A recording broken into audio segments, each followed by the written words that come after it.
Nuova stagione e nuovo post Superbike. Sarà l'anno di Bulega? Toprak si confermerà, telai, concessioni, riduzioni di potenza e tanto altro nel nuovo post Superbike 2025 e, senza perdere tempo, cominciamo subito. I test in Europa, ovvero Spagna e Portogallo, sono stati un flop totale, il meteo non ha aiutato e tutta la Superbike è volata in Australia con le idee poco chiare sul funzionamento delle moto, dei team e dei piloti. Toprak che salta i primi test Superbike per un infortunio, la BMW che si vede bocciare il nuovo telaio. Basterebbe questo a far diventare il Mondiale 2025 fra i più interessanti degli ultimi anni, ma credetemi che di carne al fuoco ce n'è moltissima altra. Prima di iniziare vi voglio dare una notizia, perché quest'anno non ci sarà il pre-Superbike. Non perché non abbia voglia di farlo, anzi, ma è stata una scelta obbligata per riuscire a portarvi sul canale anche la MotoGP. Sì signori, quest'anno sul canale parleremo anche di prototipi, quindi per le oltre 20 gare in calendario ci saranno gli oltre 20 video e per le concomitanze farò un video unico, quindi Superbike e MotoGP, così potrete gustarvele insieme. Spero che vi piaccia l'idea, fatemi sapere cosa ne pensate nei commenti e ora andiamo al dunque. Piccolo passo indietro, 2024, facciamo un recap. Abbiamo visto il dominio incontrastato di Toprak, BMW, della sua BMW, non di tutte, e possiamo dire tutto sulle concessioni di cui ha goduto la casa tedesca, e in parte è vero che le concessioni hanno permesso a BMW di sparagliare la concorrenza, ma solo con Toprak. Non nascondiamoci dietro un dito, il turco fenomeno, semplicemente pilota migliore su moto migliore, 6 pole position su 12, 18 vittorie su 36, ha fatto il 50% di tutto. E per 4 round consecutivi c'è stato il suo nome su tutti i turni del weekend, ma ultimamente sembra che perda l'equilibrio un po' troppo spesso. Ora, io cerco di essere sempre il più imparziale possibile. Mi fa incazzare però sentire che Razgatlioglu ha vinto il mondiale grazie alla moto. E pensare che, la prova che non è così è sotto gli occhi di tutti, già perché non solo gli altri piloti BMW non sono stati in grado di eguagliare anche solo minimamente i risultati, ma c'è stata proprio una grande disparità di risultato con le altre BMW. È stata la moto migliore, ma il pilota ci ha messo del suo. Anche perché sapete quante gare ha vinto BMW nel 2024, tolta quella di Toprak? Una. Quella di Van der Mark in Francia a Magny-Cours e qualche altro sprazzo di Gerloff. Redding nemmeno pervenuto. Altro dato, Razgatlioglu ha vinto il campionato con 43 punti di vantaggio su Bulega. Non sono tantissimi. Peccato che abbia saltato 2 interi weekend proprio per l'infortunio di Magny-Cours, proprio dove il suo compagno ha vinto l'unica gara in BMW. Chissà come sarebbe stato il duello con Bulega se avesse fatto quei 2 round. Chissà come sarebbe andata se ci fosse stato anche lui in pista a duellare con Bulega. E a proposito di Ducati, non dimentichiamoci la stagione stratosferica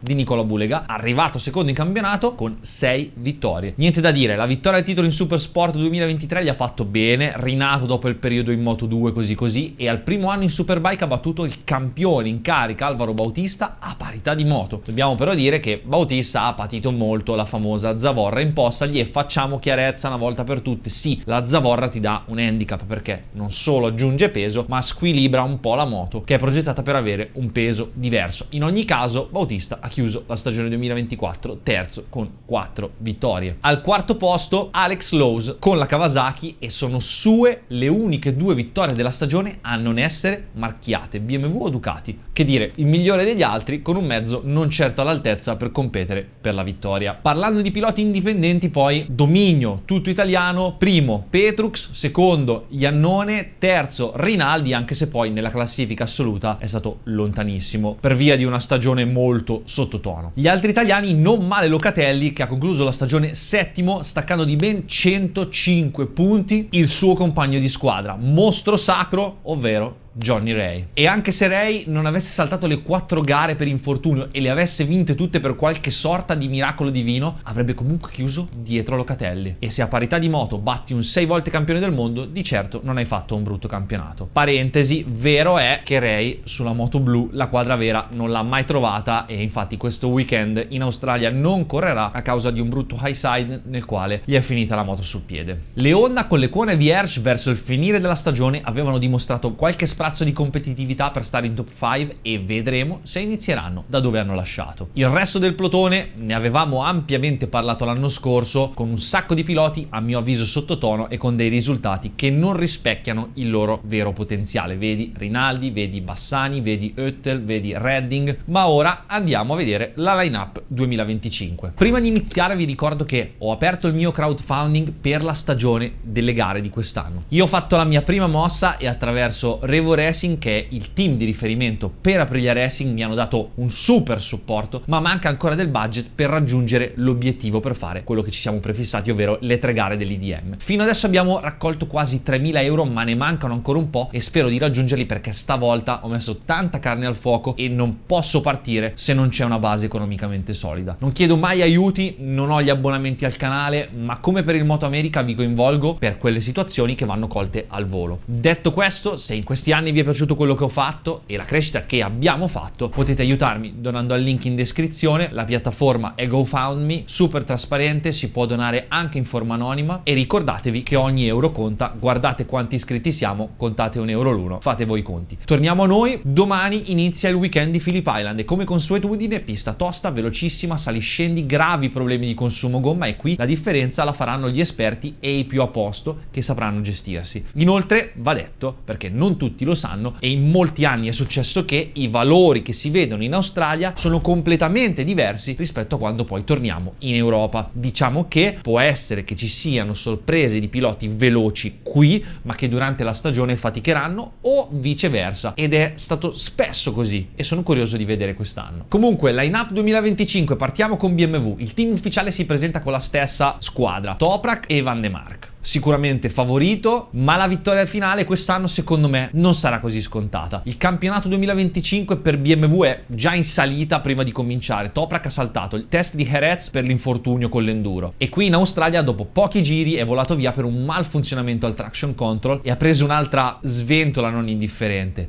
È stato veloce, sì, ma credo che in un periodo così travagliato abbia un po' finito anche lui la voglia di rischiare, anche perché dopo l'Australia c'è una bella pausa per riposare. BMW si trova a gestire anche un altro problema, forse ancora più serio dell'infortunio di Toprak. Un problema che ha un nome ben specifico, ovvero telaio. La casa tedesca infatti ha lavorato al telaio 2025, che in sostanza è quello 2024 modificato con le concessioni, facendo incazzare tutti gli altri costruttori, perché è ovvio, se arrivi al vertice grazie alle concessioni, l'anno dopo non ne devi più godere. E il ricorso presentato dalle squadre avversarie ha infatti dato torto a BMW e quindi niente telaio, anche se è montato sulla moto di serie. E qui mi chiedo, ma visto quello che sta succedendo negli ultimi anni, la Superbike non necessita di una ripensata generale? Dovrebbe essere il campionato delle derivate di serie ed è una telenovela politica di scelte tecniche, balance of performance, per non parlare dell'ultima di quest'anno. Le Superbike vanno troppo forte, si avvicinano troppo alle MotoGP. Questo fa male agli affari, perché anche se gli addetti al settore lo sanno, ma come fai a spiegare al grande pubblico che una cosa che costa un decimo fa quasi gli stessi tempi della MotoGP? Allora, da quest'anno tutte le moto avranno una riduzione di potenza controllata attraverso il flusso di carburante, quindi banalmente la pompa della benzina. Il tutto sarà ampiamente modificabile in base al risultato e, cito testuali, tutte e 6 le case inizieranno la stagione 2025 con un flusso di carburante pari a 47 kg ora, con una tolleranza di 2 grammi per giro. In caso di sforamento è prevista una penalizzazione. Una casa che ha 12 punti di margine nei confronti del costruttore che la segue in classifica potrebbe vedersi ridotto il flusso di carburante di mezzo chilo ora, dopo un controllo legato alle concessioni che avviene ogni 2 round. Possibile anche la situazione inversa, ovvero una casa con concessioni potrebbe scegliere di incrementare il proprio flusso di carburante di mezzo chilo ora. Come parte di questo regolamento non ci saranno limiti imposti dalla FIM per quanto riguarda il numero di giri al minuto. Questa è una delle grandi novità del 2025 e vedremo sulla carta, in pista, nella distanza di gara, che differenza ci sarà, se ci sarà. Concludendo, su BMW, piccolo spoiler, ma lo sappiamo già tutti, Razgatlioglu continua a dire di voler andare in MotoGP. Che se ne parli già per il 2026, io non credo, perché sarebbe un pazzo a fare l'ultimo anno di Michelin. Sarebbe competitivo, a mio avviso, farebbe bene lo stesso, ma faticherebbe. Le Michelin sono pneumatici completamente diversi e con l'elettronica MotoGP lo stile è completamente diverso, quindi penso che Toprak non abbia voglia di rischiare e potrebbe aspettare che Pirelli entri in MotoGP, cosa che anche questa ormai sembra molto plausibile dal 2027. BMW inoltre perde anche il team Bonovo, che rimane con una moto sola e sceglie una Ducati, quindi le uniche 2 tedesche in pista saranno quelle di Toprak e Van de Mark. Ducati invece schiera la bellezza di 8 moto, confermandosi il marchio più presente in griglia. Nulla di nuovo sul fronte ufficiale, team Aruba Racing, Nicolò Bulega, Alvaro Bautista, e in questo momento sono gli unici 2 che sulla carta battaglieranno con Toprak. Anzi, qui lo dico e qui lo sottoscrivo, questo è l'anno di Bulega. Già, l'anno scorso era più maturo del dovuto, ad Aragon ha rotto un motore, ha avuto sfortuna, errori ne ha fatti pochi, e sono sicuro che se l'anno scorso, anche se aveva le potenzialità, non era perfettamente cosciente di quello che poteva fare. Quest'anno parte per vincere, punto. E i test dei giorni scorsi a Phillip Island lo hanno dimostrato. Tra i team privati non si può non sottolineare la grande ambizione di Barni, che raddoppia gli sforzi schierando due moto. Da una parte rimane Petrux, che l'anno scorso, nonostante un infortunio con la moto da cross devastante, ha fatto una stagione incredibile vincendo tutte le gare a Cremona, quindi quest'anno credo che possa fare ancora un altro steppettino. Dall'altro lato del box arriva Jari Montella, che nel 2024 è arrivato terzo nel mondiale Supersport vincendo 7 gare contro un Huertas fortissimo che adesso è passato in Moto2 e sta anche facendo bene. Io su Jari scommetto il Rookie of the Year. In ogni caso, fidatevi, facciamo i complimenti a Barni e un grosso in bocca al lupo, perché per un team privato schierare una seconda moto è davvero un salasso economico, quindi tanto di cappello, soprattutto per dare la possibilità a un giovane promettente come Montella, che sì, può fare molto bene, ma ancora non è una certezza, ma vedrete che saprà guadagnarsi l'occasione. Team MGM Bonovo Racing, come abbiamo detto, lascia BMW e si lancia in una vera e propria scommessa con la Ducati, ma guidata da Redding, che l'anno scorso ha corso una delle peggiori stagioni della sua carriera. 15° posto e nessun podio, la peggiore delle 4 BMW. Riuscirà a riscattarsi? Nei test non è andato male, ma aspetterei un po' prima di parlare. Team Go11 conferma invece Andrea Iannone, che l'anno scorso ha centrato la sua prima vittoria in Superbike al primo anno in categoria. Non dimentichiamoci che Iannone era fermo da 4 anni, quindi penso che la squadra abbia fatto bene a credere ancora nella sua crescita. Mal che vada, non penso possano arrivare a risultati inferiori rispetto all'anno scorso, quindi alla peggio gli standard rimarranno gli stessi. Rinaldi abbandona la Superbike, torna in Supersport con Yamaha e il nuovo progetto R9 e si separa da Motocorsa, che per il 2025 sceglie Ryan Vickers, 25 anni, inglese, arriva dal BSB, l'anno scorso si è portato a casa 7 vittorie. Ecco che abbiamo il secondo contendente al titolo rookie dell'anno. È un pilota certamente veloce, che però scende da una Yamaha per salire su una Ducati. Riuscirà ad adattarsi a una moto completamente diversa? Di solito chi arriva su Ducati non ha grossi problemi, i problemi ce li hanno quelli che scendono da Ducati. Scherzo, però occhio a Vickers, soprattutto sulla pioggia. Mark VDS correrà ancora con Sam Lowes e qui onestamente non so che dire. Sam è sempre stato un pilota molto veloce e molto generoso, forse fin troppo. Basti pensare che l'anno scorso su 36 gare ha visto la bandiera a scacchi solamente 21 volte tra cadute, infortuni, un bel casino. Vediamo quest'anno se riuscirà a trovare quell'equilibrio che in realtà non ha mai avuto. Ora entriamo nell'orbita Yamaha e partiamo col team ufficiale che non cambia le carte in tavola, conferma sia pluricampione Johnny Ray e Andrea Locatelli. Per Ray passare da Kawasaki a Yamaha è stato uno strazio a livello prestazionale, ma ha vinto 6 titoli mondiali, non è di certo un birillo in mezzo alla pista da un momento con l'altro. E che in Yamaha ci sia qualcosa che non va non è una novità, ma posso dirvi che oltre a quello che si vede da fuori, come il nuovo forcellone che ricorda vagamente quello della Ducati 2025 e qualche aggiornamento, anche se non sembra, Yamaha sta lavorando molto anche sul motore e vedremo qui in Australia, visto che il motore è molto incidente a Phillip Island. Sempre casa Yamaha, GRT conferma entrambi i piloti della scorsa stagione, quindi Remy Gardner e Dominic Egerter. Gardner, e ricordiamoci che campione Moto2 2021, deve ancora completare il suo percorso di crescita nella categoria e chissà che non ci regali qualche risultato migliore. La classifica finale 2024 dice 10° posto e seconda migliore Yamaha dopo Locatelli. Che possa puntare alla top 5 quest'anno? Discorso secondo me diverso per Egerter, per carità, veloce, non vinci 2 mondiali Supersport e uno Moto2 a caso, però sembra sempre che gli manchi quel qualcosa per venire via da quella zona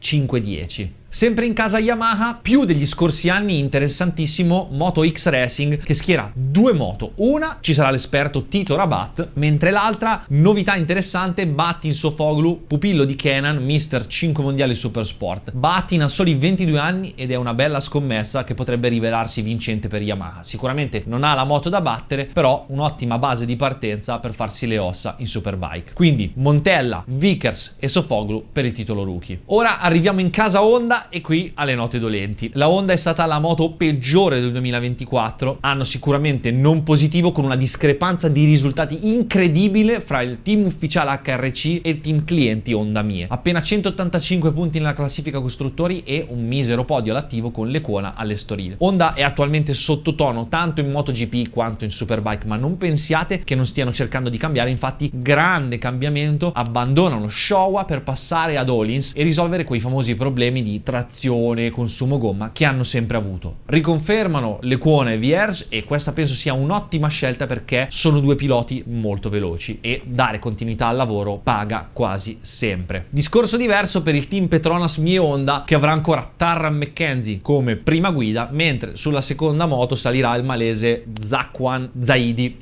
spero di averlo detto bene. Non credo ci siano grandi risultati, ma sarò molto felice di ricredermi e dobbiamo stare molto attenti a Mackenzie sul bagnato. Vi starete chiedendo: Edo, non hai parlato della Kawasaki? Non me ne sono dimenticato. E anche qui situazione un po' particolare, perché ci sarà una sola moto verde al via, che in verità sarà ufficiale sì, ma affidata al team Puccetti, e in sella ci sarà Garrett Gerloff che lascia BMW alla ricerca di riscatto dopo un 2024 così concluso con nono posto e 2 podi come miglior risultato. E sinceramente penso che possa essere una buona scelta per lui, nuovi stimoli e una moto che con Lowe's quest'anno male non è andata. E a proposito di Lowe's, Alex, perché Sam corre con Mark VDS Ducati, quindi Alex Lowe's e il suo compagno Bassani rimangono sempre in orbita Kawasaki, ma vengono spostati sul progetto Bimota. Casa italiana storica di Rimini torna in Superbike con un progetto nuovo, motorizzato e supportato da Kawasaki. Ultima volta di Bimota in Superbike è stata 11 anni fa con motori BMW e le vennero anche tolti i punti conquistati perché la casa non era in grado di produrre la moto di serie, quindi col modello stradale. Questa volta il progetto sembra però molto più solido perché dietro c'è proprio il gruppo Kawasaki a supportare Bimota e infatti ha rinunciato a schierare le sue classiche 2 moto, scegliendo di motorizzare appunto Bimota e fornire alla squadra tutto il supporto necessario. Il nome della squadra infatti è Bimota by Kawasaki Racing Team. Praticamente tutta la squadra del 2024 che gestiva le ninja ufficiali quest'anno curerà il reparto corse della moto italiana, che comunque